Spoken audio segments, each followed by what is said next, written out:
Hello my dear students, how are you all? Students, welcome to our YouTube channel Alok professionals.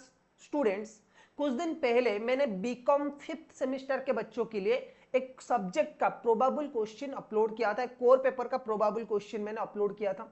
उसके बाद काफी सारे BCom के जो 5th सेमेस्टर के बच्चे, उनके ये कमेंट आया था कि सर आप ऐसे ही सारे के सारे जो हमारे सब्जेक्ट्स है 5th सेमेस्टर में सबकी प्रोबेबल क्वेश्चंस लाइए। ठीक है, तो ऑलरेडी मैं 2 सब्जेक्ट्स का प्रोबेबल क्वेश्चन अपलोड कर चुका हूं बीकॉम 5th सेमेस्टर के लिए, और आज जो है आज आपका तीसरा कोर पेपर का प्रोबेबल क्वेश्चन हम लोग डिस्कस करने वाले। ठीक है, तो ये जो सब्जेक्ट है इसका नाम है fundamental of Ind AS and IFRS. Ind AS का मतलब होता है Indian accounting standard and IFRS का मतलब होता है international financial reporting standards. Okay, so आपकी जो यूनिट 1 है, unit 1, unit 2, unit 3, unit 4, unit 5, इस सब्जेक्ट में 5 यूनिट्स है और पांचों यूनिट में जितने भी प्रोबेबल क्वेश्चन हो सकते हैं, जो मोस्ट इंपॉर्टेंट हो सकते हैं आपके एग्जाम पॉइंट ऑफ व्यू से, वो आज हम लोग डिस्कस करने वाले। जैसे मैंने आपको बताया कि सिर्फ प्रोबेबल क्वेश्चन पढ़ने से या फिर प्रोबेबल क्वेश्चन को डिस्कस करने से कुछ नहीं होगा, आपको सब्जेक्ट के बारे में कुछ ना कुछ पढ़ना पड़ेगा, थोड़ा बहुत नॉलेज आपके पास होना चाहिए। और इस चीज को एक चीज इजी करने के लिए मैं आपको बता दूं कि ये जो सब्जेक्ट है fundamental of Ind AS and IFRS, इसको मैं इसका जो पूरा लॉन्ग वीडियो है वो मैं आप लोगों के लिए लाने वाला हूं इस चैनल पे। ठीक है, तो ये जो आपका सब्जेक्ट है, जैसे हम लोग जीएसटी पढ़ रहे हैं, जैसे हम लोग मैनेजमेंट अकाउंटिंग का सब्जेक्ट हमारे सिलेबस में पूरा अपलोड है, कॉस्ट अकाउंटिंग का जो सिलेबस है वो पूरी तरह से अपलोड है। सिमिलरली ये जो आपका सिलेबस है ना, fundamental of Ind AS and IFRS, इसका पूरा का पूरा क्लासेस मैं आप लोगों के लिए अपलोड करने वाला हूं। आपको बस थोड़ी देर रहना है। ठीक है, लेकिन अभी जिन लोगों को प्रोबेबल क्वेश्चन चाहिए उन लोगों के लिए प्रोबेबल क्वेश्चन ये रहा आप लोगों के सामने प्रोबेबल क्वेश्चन। और ये जो प्रोबेबल क्वेश्चन है ये मैं टेलीग्राम चैनल पे भी अपलोड कर लूंगा, तो टेलीग्राम चैनल पे भी जाके आप लोग ज्वाइन कर लीजिए। और अभी तक अगर आपने चैनल को सब्सक्राइब नहीं किया तो please subscribe to the channel, क्योंकि इस चैनल पे हम लोग बीकॉम स्टूडेंट्स के लिए बहुत ही इंफॉर्मेटिव कंटेंट डालते रहते हैं। ठीक है, अगर वीडियो पसंद आता है तो वीडियो पसंद आता है तो लाइक करिए, इसे अपने दोस्तों के साथ शेयर करिए। आपकी सपोर्ट की इस चैनल को बहुत ज्यादा जरूरत है। ठीक है, तो चलिए स्टार्ट करते हैं सबसे पहले इंट्रोडक्शन से। Okay, so unit 1 is your introduction of Ind AS and IFRS. Okay, unit 1 में अगर मैं आपको बोलूं ना कि कंटेंट क्या क्या है सिलेबस में सर, सो यूनिट 1 की कंटेंट कुछ इस तरह से सर। यूनिट 1 में आप लोगों का है meaning of the accounting standard. ठीक है, एक बार मैं दिखा देता हूं आप लोगों को अकाउंटिंग स्टैंडर्ड क्या होता है, इसके meaning, need for accounting standard, significance and advantages of accounting standards, limitations of accounting standards. Okay, उसके बाद आपका आता है इंटरनेशनल फाइनेंशियल रिपोर्टिंग स्टैंडर्ड्स क्या होता है, उसकी इंट्रोडक्शन, इंडियन अकाउंटिंग स्टैंडर्ड क्या होता है। तो बेसिक चीजों के ऊपर ज्यादातर फोकस किया गया है, तो इसी से क्वेश्चन जो आएगा वो भी बेसिक तरह की आएगा। ठीक है, तो यहाँ पे मैंने 2 मार्क वाले जो क्वेश्चन है आपकी एमसीक्यू आएगा, फिर 2 मार्क आएगा, फिर 5 मार्क आएगा, फिर 8 मार्क का क्वेश्चन आएगा। तो एमसीक्यू हम लोग कवर नहीं कर रहे। 2 मार्क वाले क्वेश्चन अगर हम लोग देखें तो 2 मार्क वाले क्वेश्चन में क्या क्या क्वेश्चन आ सकता है। सो ऑब्वियस क्वेश्चन जो है, जो इंपॉर्टेंट है, that is what is accounting standard. Sir accounting standard क्या है, ये सबसे पहला क्वेश्चन आपका हो सकता है। Okay, state any 2 objectives of accounting standard में बोलूंगा यही 2 क्वेश्चन सबसे ज्यादा इंपॉर्टेंट होने वाले, ये 2 क्वेश्चन सर सबसे ज्यादा इंपॉर्टेंट होने वाले आपके एग्जाम में। ओके, उसके बाद what is the need for accounting standard, accounting standard का नीड क्या है। उसके बाद mention any 2 advantages of accounting standard, state any 2 limitations of accounting standard, what do you meant by international financial reporting standard. ये एक बहुत ही important question होने वाला है। स्टूडेंट्स 2 मार्क वाले जितने भी क्वेश्चंस है वो सारे के सारे आपकी एग्जाम पॉइंट ऑफ व्यू से काफी ज्यादा इंपॉर्टेंट क्वेश्चंस होने वाले हैं, तो इन सब में से आप कोई स्किप नहीं कर सकते, आप इन सबको आपको पढ़ना पड़ेगा। ठीक है, उसके बाद आता है what is meant bye convergence with IFRS. Okay, convergence in IFRS क्या होता है उसके बारे में आप लोगों को लिखना है। Okay, what is Indian accounting standard, Ind AS क्या होता है उसके बारे में लिखना है आपको। What is the role of accounting standard board, accounting standard board का रोल क्या होता है वो लिखना है, any 2। Okay, what is meant by accounting standard setting process, what is meant by the accounting standard setting process. मैं आपको बोलूं ये 2 मार्क वाले क्वेश्चन में नॉर्मली नहीं आते, सिर्फ यहां तक आप लोग पढ़ लीजिए, ये आपके 2 मार्क वाले क्वेश्चन में आ जाएंगे, ठीक है। उसके बाद अगर हम चले 5 मार्क वाले क्वेश्चन में, तो 5 मार्क वाले क्वेश्चन में सर कौन कौन से क्वेश्चन आएंगे, चलिए एक बार डिस्कस करते हैं। Number 1, explain the need and objective of accounting standard. तो सर अकाउंटिंग स्टैंडर्ड के नीड एंड ऑब्जेक्टिव्स क्या है, उसके बारे में आप लोगों को लिखना है। उसके बाद एक्सप्लेन द एडवांटेजेस और significance of accounting standard, accounting standard के एडवांटेजेस और सिग्निफिकेंस क्या है उसके बारे में आप लोगों को लिखना है। Discuss the limitations of accounting standard, अच्छा एक ही क्वेश्चन ये दोनों मिलके शायद एक क्वेश्चन भी आ सकते हैं, यानी कि what are the advantages and limitations of accounting standard, ये एक क्वेश्चन भी कभी कभी आपके एग्जाम में आ सकता है, ठीक है। उसके बाद explain the meaning and importance of IFRS, ये सबसे ज्यादा मैं बोलूं इंपोर्टेंट होने वाला है, ये जितने भी क्वेश्चन ये 5 मार्क वाले क्वेश्चन होने वाले, okay. Distinguish between accounting standard and IFRS, okay. Accounting standard क्या होता है, आईएफआरएस क्या है, उसके बारे में आपको डिस्टिंग्विशन लिखना पड़ेगा। Explain the concept of convergence of Indian accounting standard with IFRS, okay. अब convergence of Indian accounting standard Ind AS with IRS, IRS and Ind AS कैसे इंटर रिलेटेड है उसके बारे में आप लोगों को लिखना है। Explain the major feature of Ind AS, Ind AS के मेजर फीचर्स आप लोगों को लिखना है। उसके बाद explain the role and function of accounting standard board, मैंने बोला था 5 मार्क वाले क्वेश्चन में ये सबसे पहले आएगा, तो बहुत ज्यादा इंपॉर्टेंट होने वाला है। Discuss the importance of accounting standard in ensuring comparability and reliability of the financial statement, थोड़ा सा टेक्निकल क्वेश्चन है लेकिन इतना ज्यादा बीकॉम लेवल में नहीं आता है, ठीक है। Explain the procedure of issuing accounting standard in India, ये एक इंपॉर्टेंट क्वेश्चन है जो कि आपके एग्जाम में आ सकता है। Explain the procedure of issuing accounting standard in India, India में अकाउंटिंग स्टैंडर्ड कैसे इशू किया जाता है उसकी प्रोसेस आपको क्वेश्चन में पूछ सकता है, ठीक है। चलो उसके बाद 5 मार्क वाले क्वेश्चन की अगर स्टूडेंट्स में बात करूं तो 5 मार्क वाले क्वेश्चन में 5 क्वेश्चन, सॉरी 5 मार्क वाले बोल रहा हूं, 8 मार्क वाले क्वेश्चंस की अगर मैं बात करूं तो 8 मार्क वाले क्वेश्चन में आपके 5 क्वेश्चन है। Number 1, explain accounting standard in details, discuss their objectives, needs, significance and limitation, ये एक बहुत ही इंपॉर्टेंट क्वेश्चन होने वाला है। उसके बाद सेकेंड जो क्वेश्चन होने वाला है important, it's also a very important question. पहले में आप लोग देखोगे ना, जब मैं प्रोबेबल क्वेश्चंस आप लोगों को देता था तो 10 क्वेश्चंस हमेशा देता था हर एक कैटेगरी का क्वेश्चन का, लेकिन अभी मुझे समझ में आया कि इतने ज्यादा इंपॉर्टेंट क्वेश्चंस होते नहीं है, हर एक यूनिवर्सिटी और कॉलेज वही 1-2 क्वेश्चन को रिपीटेड करके डालते रहते। तो अगर आप इन 5 क्वेश्चन में से इन पांचों को भी अच्छे से देख के जाओगे ना, तो एक क्वेश्चन तो डेफिनेटली आपकी 8 मार्क में आ जाएगा, ठीक है। So what is IFRS, explain it's objectives, advantages, importance in international financial reporting. तो आईएफआरएस होता क्या है, इसकी ऑब्जेक्टिव्स क्या है, इसकी एडवांटेजेस क्या है, इसकी इंपोर्टेंस क्या है, ये आप लोगों को बताना है। Explain the convergence of Indian accounting standard with IFRS, discuss its need and benefit to the Indian companies, ये भी एक बहुत ही इंपॉर्टेंट क्वेश्चन होने वाला है, okay. Explain the Indian accounting standard framework, discuss how Indian accounting standard differ from the traditional accounting standards, Indian accounting standard कैसे आपकी जो पुराना एएस था ना, जो इंड एएस है वो एएस से कैसे अलग है उसके बारे में आप लोगों को लिखना है, ओके। उसके बाद जो मोस्ट इंपोर्टेंट क्वेश्चन है वो ये होने वाला है, explain the role of accounting standard board and describe the procedure for formulation and issuance of accounting standard in India, ठीक है।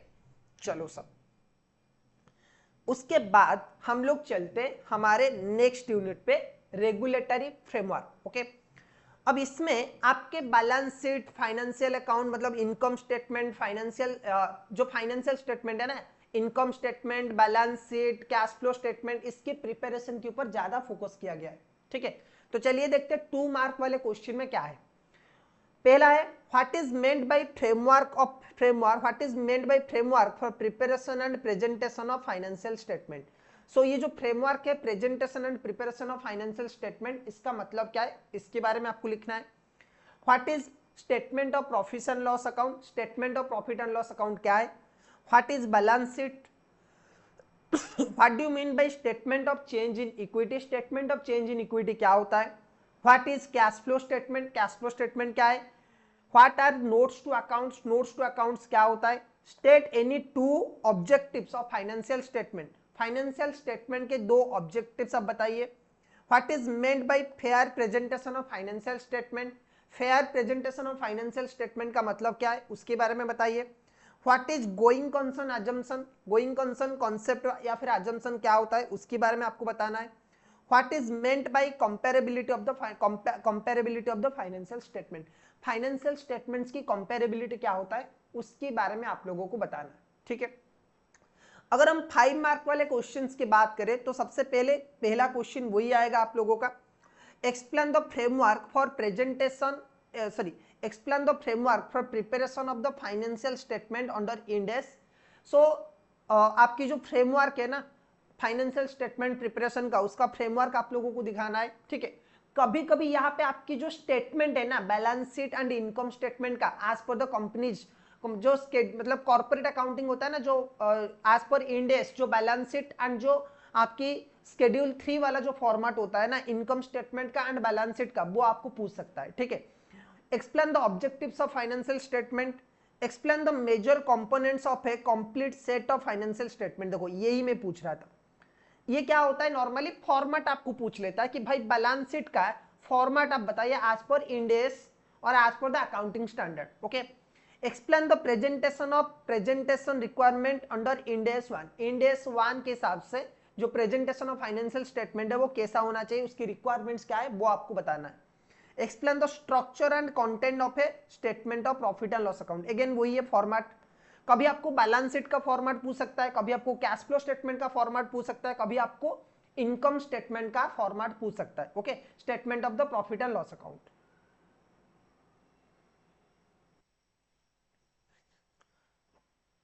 उसके बाद आप लोगों को ये बताना है explain the major items presented in balance sheet, explain the importance and contents of notes to account, explain the statement of change in equity, statement of change in equity का पूरा एक मतलब स्टेटमेंट आप लोगों को बताना है, एक्सप्लेन करना है, okay. Explain the major principles governing the presentation of the financial statement, explain the classification of asset and liabilities into the current and non current categories. अच्छा देखो मैं अगर आपको सच बोलूं तो ये वाले जो क्वेश्चन है ये ज्यादा इंपॉर्टेंट नहीं है, आपको यूनिट 2 में 2 चीजों के ऊपर या फिर 3 चीजों के ऊपर ज्यादा ध्यान देना है। एक तो जो statement of profit and loss account है उसका पूरा फॉर्मेट आप लोगों को याद करना है as per the schedule 3, at the same time balance sheet का भी स्टेटमेंट आप लोगों को याद करना है, मतलब जो फॉर्मेट है वो याद करना है, और उसके अंदर जो आइटम्स होता है ना उसका जो डिटेल्स है नोट्स टू अकाउंट उसमें से क्वेश्चन आ सकता है। Basically this is one of the most important question, statement of change in equity. इस क्वेश्चन से इस पर्टिकुलर टॉपिक से और इस पर्टिकुलर पॉइंट से बहुत ज्यादा क्वेश्चन आ सकते हैं, ओके। अब 5 मार्क वाले क्वेश्चंस की अगर हम लोग बात करें तो 5 मार्क वाले क्वेश्चंस में क्या है सर, देखो एक है आपका explain end AS 1 relating to presentation of the financial statement, discuss the components and major presentation requirement of the financial statement, explain the framework for presentation and preparation and presentation of the financial statement under Ind AS 1, explain the format and major component of a statement of the profit and loss and balance sheet under Ind AS 1। यही वाला question 90% college and institute में पूछा जाता है, ठीक है। अगर कोई कॉलेज एंड इंस्टीट्यूट थोड़ा सा ज्यादा प्रोएक्टिव है तो वो लोग क्या कर सकते हैं, एक प्रैक्टिकल क्वेश्चन आपको पूछ सकते हैं जिसमें कुछ ट्रायल बैलेंस आपको दिया होगा और उसमें से आपको statement of the profit and loss account बनाना है एंड बैलेंस शीट बनाना है, जो प्रैक्टिकल क्वेश्चन होता है। बहुत सारे कॉलेजेस मैंने देखा है आप लोगों को सिंपल, उड़ीसा में तो बहुत सारे कॉलेजेस सिंपल ये वाला क्वेश्चन पूछते हैं कि भाई फॉर्मेट बना लो। और अगर आप वीके ग्लोबल की बुक फॉलो कर रहे हो, अगर कल्याणी पब्लिशर की फॉलो कर रहे हो या फिर एस चांद की बुक फॉलो कर रहे हो, उसमें से कुछ क्वेश्चंस आप लोग देखने लेना। आपकी कॉलेज में जो बुक फॉलो होता है, आपकी कॉलेज में अगर मैग्रोहिल फॉलो होता है तो देन मैग्रोहिल आप फॉलो करिए, अगर आपकी कॉलेज में वीके ग्लोबल फॉलो होता है देन वीके ग्लोबल फॉलो करिए, अगर आपकी कॉलेज में कल्याणी पब्लिशर फॉलो होता है तो कल्याणी पब्लिशर फॉलो करिए। जो भी बुक आपकी कॉलेज में फॉलो होता है वो बुक आप फॉलो करिए, उसके प्रैक्टिकल क्वेश्चंस 1-2 कर लीजिए, देखना कॉलेज वाले उसी से कॉपी पेस्ट क्वेश्चंस डालते रहते, ठीक है। तो वो बस आप इतना ही देख लो, उसके बाद आपको कुछ भी देखने की जरूरत नहीं है। बस आपको फॉर्मेट याद करना है, फॉर्मेट में जो आइटम्स आते हैं उसके बारे में थोड़ा बहुत याद करना है, उसी से आपकी 2 मार्क भी कवर हो जाएगा, उसी से आपकी 5 मार्क भी कवर हो जाएगा और उसी से आपकी 8 मार्क भी कवर हो जाएगा।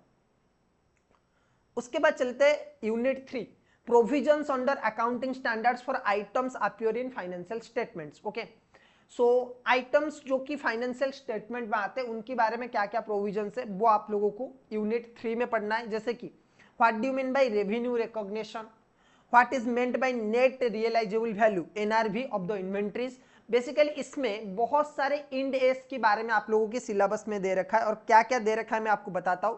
ठीक है, आपकी इंड एस 18 दे रखा है, इंड एस 18। ओके, ठीक है, आपकी इंड एस 18 दे रखा है, इंड एस 2 दे रखा है आपका।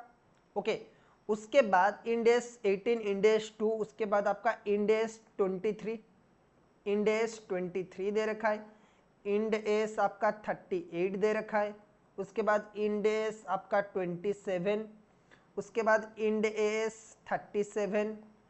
ओके, उसके बाद इंड एस आप लोगों का 27, इंड एस आप लोगों का 12, ठीक है, इंड एस आप लोगों का 7।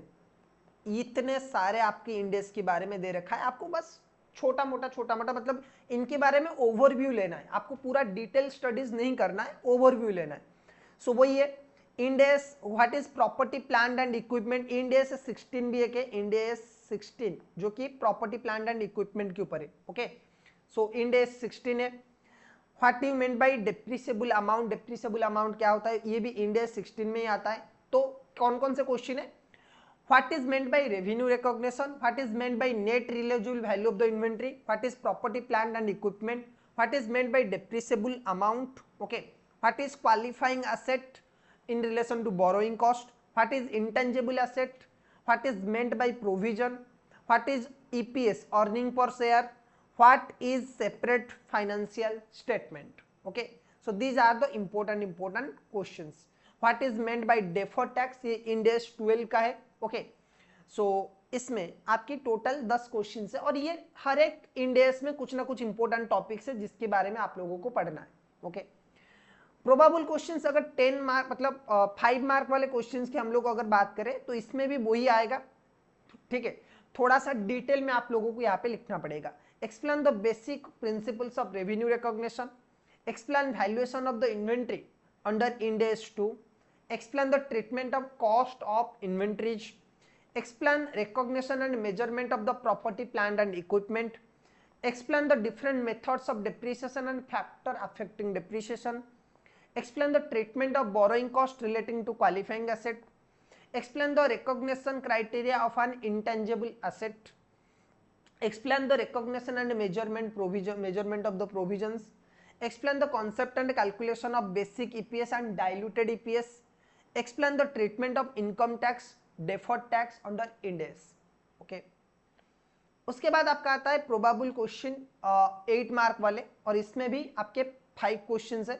Number 1, explain the recognition, measurement and presentation of property plant and equipment under Ind AS 16, also explain depreciation with suitable examples.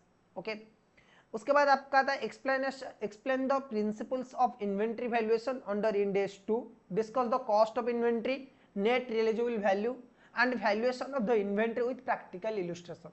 मैं बोलूंगा यही 2 आपको ज्यादा पढ़ना है, इसी में से ज्यादा क्वेश्चन आपका आ जाएगा। ओके, उसके बाद आपका है explain the accounting treatment of borrowing cost under Ind AS 23, what is a qualifying asset, explain capitalisation of the borrowing cost with an example. उसके बाद आपका आता है explain provisions under Ind AS 37, discuss the recognition criteria, measurement and disclosure requirement with suitable examples. Explain earning per share under Ind AS 33, distinguish between EPS and diluted EPS, okay, basic EPS and diluted EPS and explain their calculation. Okay, उसके बाद आपका आता है provisions under accounting standard for item that do not appear in the financial statement. Okay, so जो items financial statement में आते नहीं है उनके बारे में जो अकाउंटिंग स्टैंडर्ड में प्रोविजन है उसके बारे में आप लोगों को लिखना है। जैसे what is meant by segment reporting, what is related party, what is related party disclosure, what are the event occurring after balance sheet date. Okay, उसके बाद आपका आता है what is meant by interim financial reporting, what is meant by interim financial reporting, what is impairment of asset, what is meant by recoverable amount, what is fair value, what is meant by lease, what is write off use आकाश, what is write off use asset. Okay, उसके बाद आपका आता है probable 5 mark वाले questions. Okay, 5 mark वाले probable questions.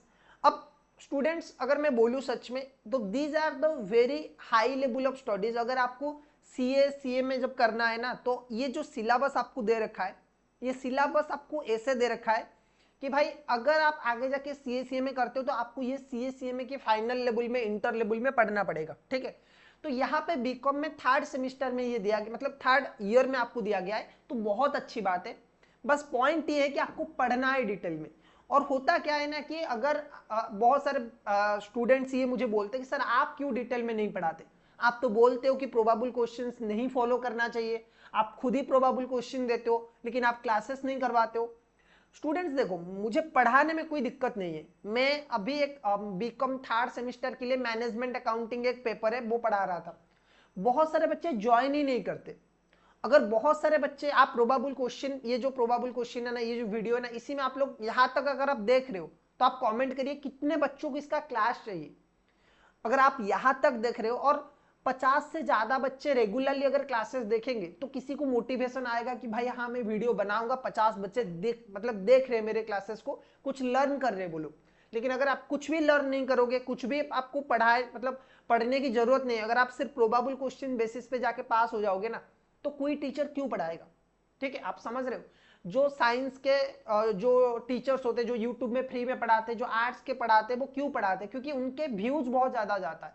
कोई अगर अपना एफर्ट डाल रहा है, कोई अगर आपको फ्री ऑफ कॉस्ट में पढ़ा रहा है, तो वो इसी वजह से पढ़ा रहा है कि भाई आपको उसकी उसकी जो बेनिफिट है ना, ठीक है, उसकी जो वैल्यू है वो आप समझो और उसे क्लासेस देखो। ठीक है, तो आप लोग बस इतना सोचिए कि आप लोग ये बात बोलिए कि कितने लोग एग्री करते हो कि आपको क्लासेस चाहिए। अगर 50 से ज्यादा लोग कमेंट करेंगे ना कि सर हमें क्लासेस चाहिए, तभी मैं इसका वीडियो बनाऊंगा। ओके, सो कमेंट करिए किस किस को क्लासेस चाहिए। अगर 50 से ज्यादा कमेंट आ जाएगा तभी मैं इसका वीडियो बनाऊंगा, वरना नहीं बनाऊंगा, क्योंकि टाइम वेस्ट होता है, आप देखते नहीं हो, फिर वो वेस्ट हो जाता है, कुछ फायदा नहीं है। ठीक है, चलो उसके बाद 5 मार्क वाले क्वेश्चंस की अगर मैं बात करूं तो सबसे पहला क्वेश्चन है explain the meaning and objective of segment reporting, explain the meaning of related parties and disclose related discuss related party disclosures, explain accounting treatment of events occurring after balance sheet date,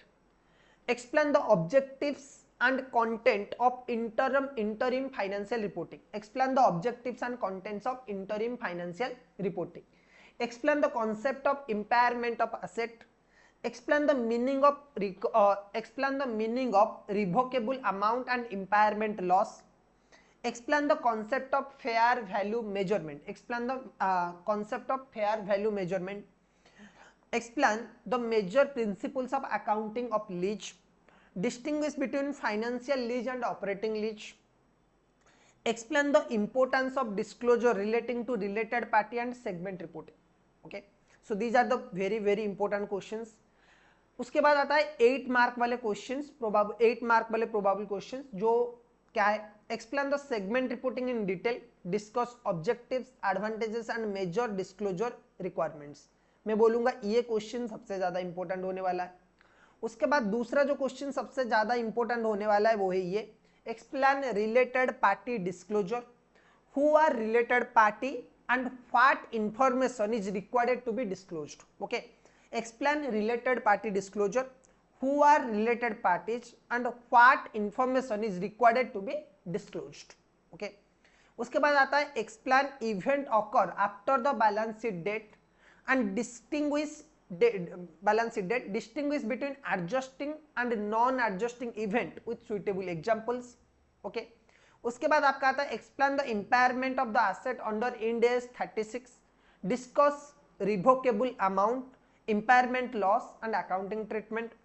उसके बाद आपका आता है explain fair value measurement and lease, discuss the major principles and accounting treatment under Ind AS under relevant Ind AS. Okay, so इसमें मैं बोलूंगा कि 2-3 question सबसे ज्यादा इंपॉर्टेंट है और ये ऊपर के 3 क्वेश्चन बहुत ज्यादा इंपॉर्टेंट है। 90% कॉलेजेस में ये वाला क्वेश्चन सबसे ज्यादा आता है। What is related party disclosure, who are the related parties, what information is required to be disclose.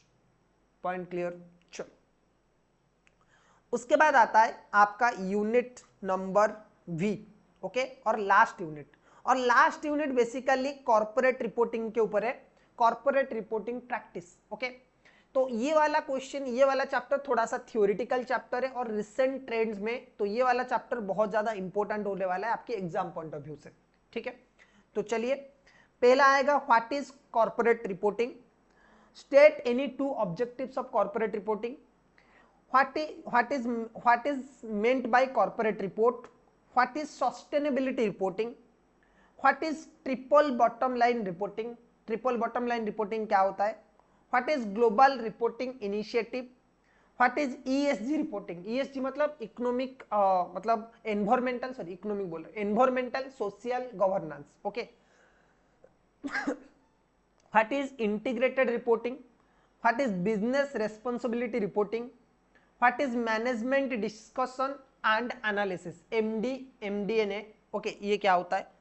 5 mark वाले क्वेश्चंस की अगर मैं बात करूं तो वो क्या है, explain the meaning and objective of corporate reporting, important यही क्वेश्चन होने वाला है। Explain the evolution of corporate reporting in India, ये भी आ सकता है इंपॉर्टेंट क्वेश्चन में। Discuss the needs and importance of corporate reporting. उसके बाद आपका आ जाएगा explain the different types of corporate reports, explain sustainable reporting and its importance, explain the concept of triple bottom line reporting।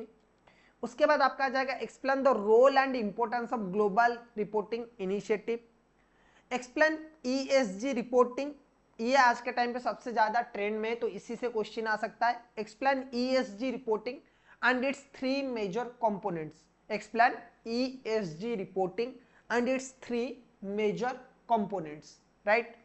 उसके बाद आता है 9 number explain the concept and importance of integrated reporting. उसके बाद आपका 10 नंबर वाला question आता है explain management discussion and analysis and its importance to stakeholders. Okay sir, अगर इंपोर्टेंट क्वेश्चन की बात करें तो सबसे पहले आएगा what is corporate reporting, what are its needs, objectives and types and evolution in India, ये सबसे पहला क्वेश्चन है। Explain sustainability reporting, triple bottom line reporting and their importance in modern corporate reporting। उसके बाद जो 3rd नंबर क्वेश्चन आने वाला है, this is the most important question, what is ESG reporting, explain environmental social and governance dimensions and their importance to the stakeholders, explain integrated reporting, discuss its objectives benefits and importance in the modern corporate reporting, explain the major form of corporate reporting in GRI ESG integrated reporting। ये वाला question इतना ज्यादा important नहीं है, ठीक है। सो बस आपको इतना ही क्वेश्चन प्रैक्टिस करना है, थोड़ा सा हेवी चैप्टर है। ओके, नॉर्मली बीकॉम में इससे पहले ये चैप्टर नहीं था, तो न्यू इंट्रोड्यूस हुआ था आपकी जो क्या है NEP 2020 हिसाब से, तो पढ़ना पड़ेगा बच्चों। अगर पढ़ लोगे ना ये वाला चैप्टर तो बहुत बेनिफिटेड होने वाला है। मैंने जैसे बोला रूल बहुत सिंपल है, अगर आपको ये चैप्टर पढ़ना है, अगर आप चाहते हो कि मैं इसकी क्लासेस अपलोड करूं तो कमेंट करिए। 50 कमेंट्स अगर होता है मिनिमम तो डेफिनेटली मैं इसका क्लासेस अपलोड करूंगा, ताकि मुझे अश्योर हो जाएगा कि भाई जो इन 50 बच्चों ने कमेंट किया है उन लोगों को जेन्युइनली ये क्लासेस चाहिए, ठीक है। सो कमेंट करिए, अगर वीडियो पसंद आए तो वीडियो को लाइक करिए, चैनल को सब्सक्राइब करिए। मिलते हैं नेक्स्ट वीडियो में, till then keep learning, tata bye bye.